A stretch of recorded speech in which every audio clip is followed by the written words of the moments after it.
So you want to captain the Yamato. Well, do you like battleships? Do you like being the pride of the Japanese nation? And do you like anime? Then the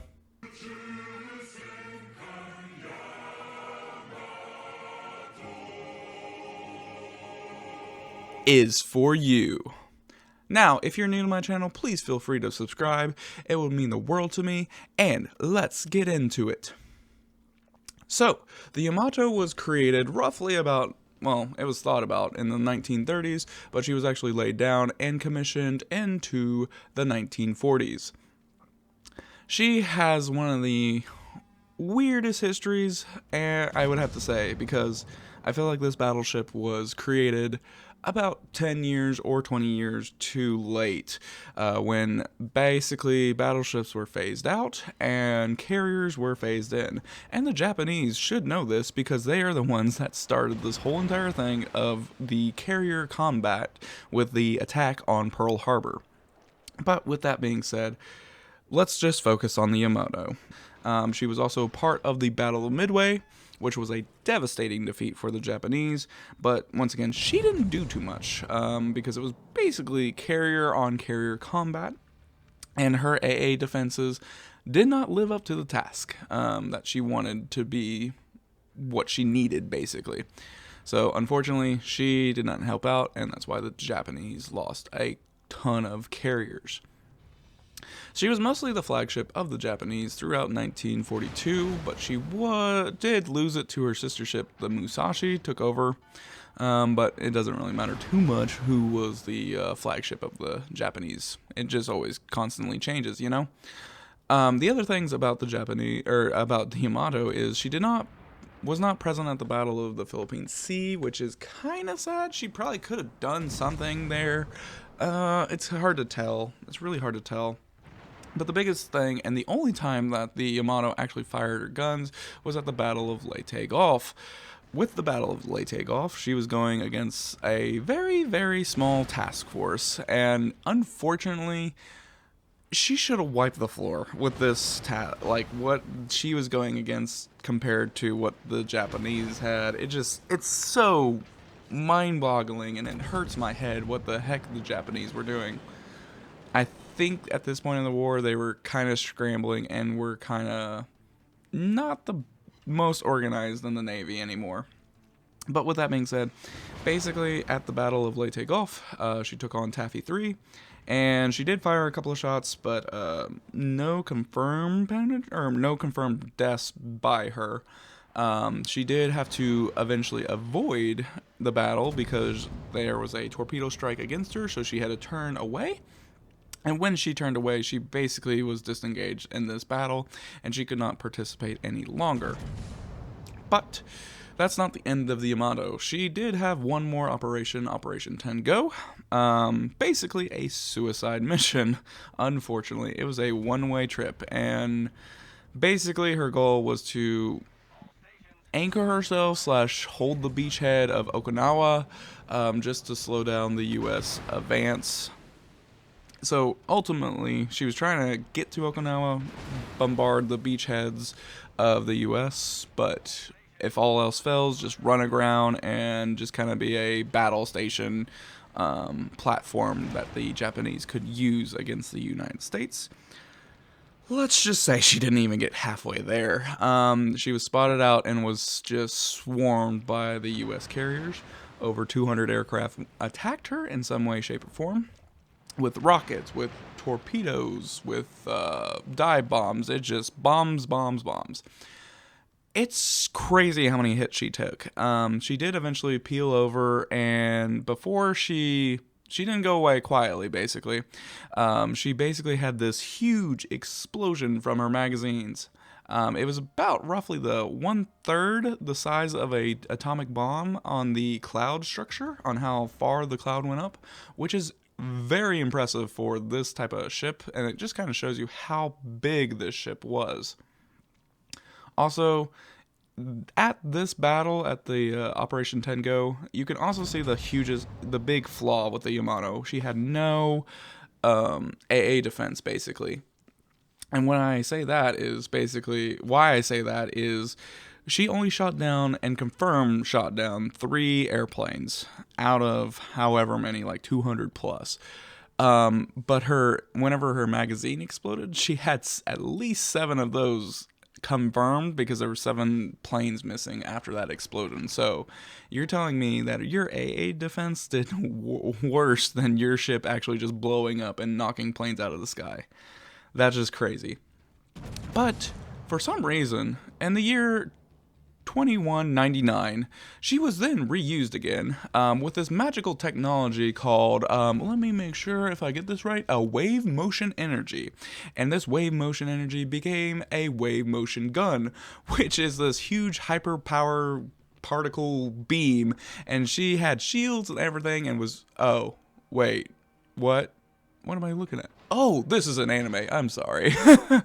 but yes, probably one of the most popular anime series about her, which also probably kicked off Gundam and everything else, was because of Spaceship Battleship Yamato. They needed to put the title around better, but, you know, she became a spaceship battleship, which is pretty cool, not gonna lie. And it's also got one of the best theme songs in the world, let's just agree to that. So now, in-game, she is the crown jewel of wargaming. As you probably could tell, she's always been the crown jewel, because she's the only truly true historical ship that has these huge guns. I'm not looking at you at all, Kremlin, fakey. But she is one of the most impressive battleships that was ever created, even though she was, you know, outdated by the time she became powerful. In-game, you basically want to, it's kind of weird, you kind of want to start out at the very edge of your, we're going to do that again. In-game, you basically want to stay as far away as possible. I know that sounds awful, but you're a huge target, and you're also going to be detected pretty easily because you're just so large, and a lot of people want to shoot at you, and you're easy to hit. I'm going to just say, you have so much displacement, that's the reason why. People just are able to hit you better than if they're aiming at a destroyer, just going to be honest. So you want to work your way slowly into the map. You need to know when to push up and when to support your team. You can brawl as a Yamato because you have a lot of health, but it doesn't mean that you should be doing it all the time. You want to use your guns to the maximum potential and just keep constantly using them. And that's the biggest part of the ship. It is literally her guns. Her guns make her her. I'm shocker, right? They're amazing guns. They have relatively good reload speed. You know, dispersion's not too bad. Basically, the only downside to her is just her turret rotation, which is okay. It's not as bad as it once was, but it's gotten better. Once again, the hardest part about you is your rudder shift time and just the size of you.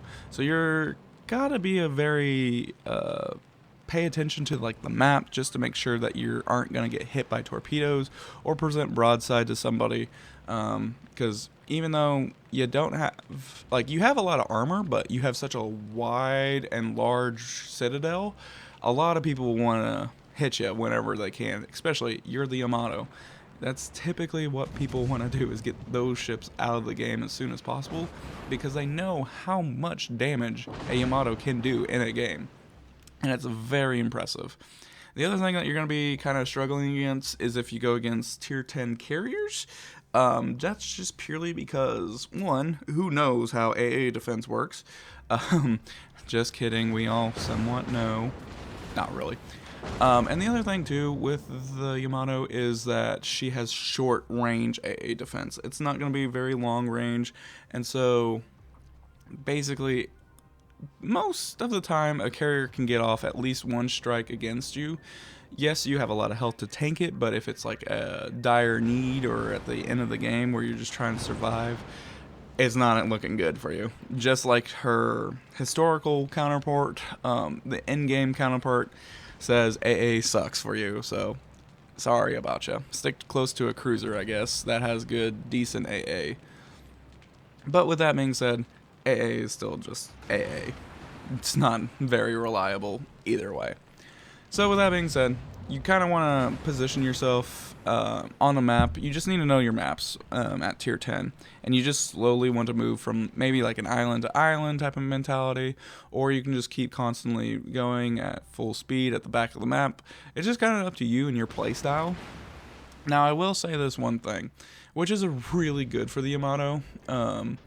I say this kind of 50-50. I'm on the fence on this one, but this is like the one ship that you don't need a full 19-point captain. I feel like you may need a 10-point captain, but I don't feel like you don't need a full 19-point captain. And here's the captain perks, as I'm talking about, that I highly recommend. I mean, it's nice to have a good turret rotation and have adrenaline rush, but your tier 4 perks are okay. They're not gonna help you out extremely. I mean, you're a Yamato, you're going to be spotted from outer space, but if you can reduce it, yeah, that's great. Yeah, you can reduce the fires on you, but it's going to happen. It's going to happen, unfortunately, because you're just the Yamato, and you have wood on the deck, so it makes sense. But with that being said, hopefully you guys enjoyed this on the ship of the Yamato. I made it to roughly about 500 subscribers, so this is why I wanted to do this big bad boy right here. Hopefully you guys enjoyed. Let me know down in the comments section down below on what you want to see next on the So You Want a Captain series. And if you're new to my channel, thank you for sticking to the end. Make sure to hit that subscribe button and the bell icon so that you know when the next So You Want a Captain series comes on. With that being said, have a wonderful day. Thanks. Bye-bye.